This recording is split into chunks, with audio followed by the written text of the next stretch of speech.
Glory be to the Father, and of the Son, and of the Holy Spirit, one true God.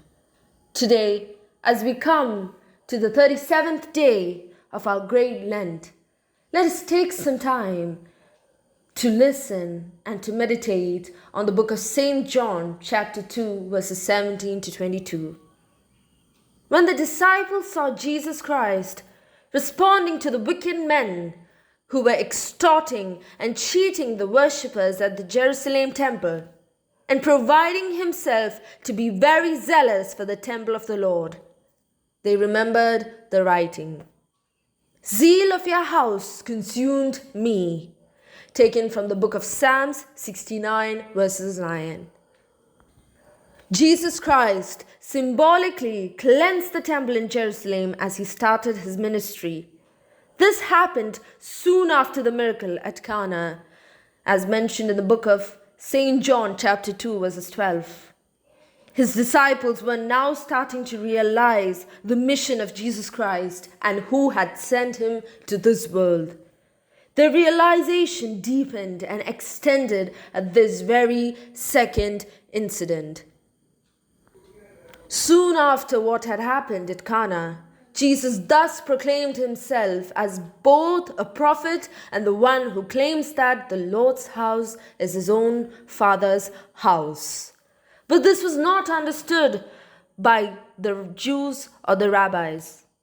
They had told on what authority had he done this. But to this, Jesus' reply was, "Tear down this temple, and in 3 days I'll build it again." A verse from the book of St. John 2 verses 19. This hence provoked them.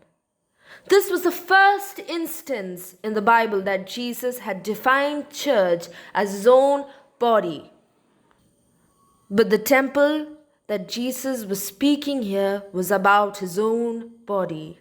We can see that in the book of John, chapter 2, verses 21. Also, he had prophesied about this as his own death and resurrection.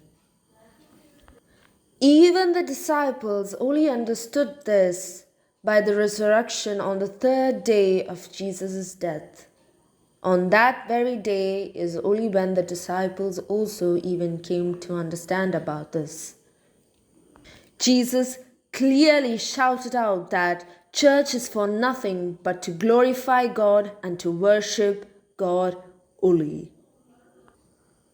I'd like to conclude by saying that, just like Jesus, we should also be zealous about our church, and also should our worship be too.